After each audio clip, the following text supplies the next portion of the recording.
କ'ଣ ଆଜ୍ଞା ଆପଣଙ୍କ ଆକାଉଣ୍ଟରେ କ୍ରେଡିଟ୍ ହୋଇଛି ବୋଲି ଲକ୍ଷେ ଟଙ୍କା ଆସିଛି କି ମେସେଜ୍? ଏବେଠୁ ହେଇଯାଆନ୍ତୁ ସାବଧାନ। କାହିଁକିନା ଏମିତି କିଛି ଫ୍ରଡ୍ ସଂସ୍ଥା ଅଛି ଯିଏକି ଆପଣଙ୍କ ଆକାଉଣ୍ଟରେ କ୍ରେଡିଟ୍ ଲକ୍ଷାଧିକ ଟଙ୍କାର କରନ୍ତି ବୋଲି ମେସେଜ୍ ଆସେ, କିନ୍ତୁ ଏହା ସମ୍ପୂର୍ଣ୍ଣ ଭାବେ ଫ୍ରଡ୍। ଏହାକୁ ଏବେଠୁ ଏକ୍ସପୋଜ୍ କରନ୍ତୁ। ଦେଖନ୍ତୁ ମୋ ଆକାଉଣ୍ଟକୁ ବି ଆସିଥିଲା 9,45,000। ମୁଁ ବି ଦେଖି ସ୍ଥଗିତ ହୋଇଯାଇଥିଲି, ଆଶ୍ଚର୍ଯ୍ୟ ହୋଇଯାଇଥିଲି। 9,45,000 ସତରେ କ'ଣ ମୋ ଆକାଉଣ୍ଟକୁ ଆସିଛି? ଯେତେବେଳେ ଦେଖିବାକୁ ଚେଷ୍ଟା କରିଥିଲି ମେସେଜକୁ, ଯେତେବେଳେ ବାରମ୍ବାର ଟ୍ୟାପ୍ କରି ଦେଖିବାକୁ ଚେଷ୍ଟା କରିଥିଲି, ସେ ମେସେଜ କେବେ ଅନ୍ ହେଇନଥିଲା।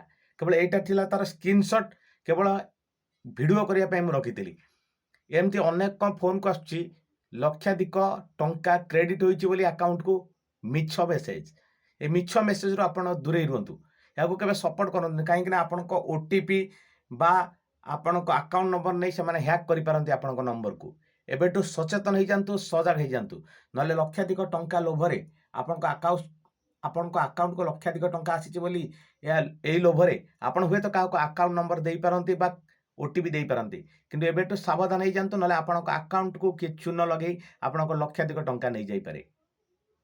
ଏବେଠୁ ମିଛ ମେସେଜକୁ କରନ୍ତୁ ଏକ୍ସପୋଜ୍।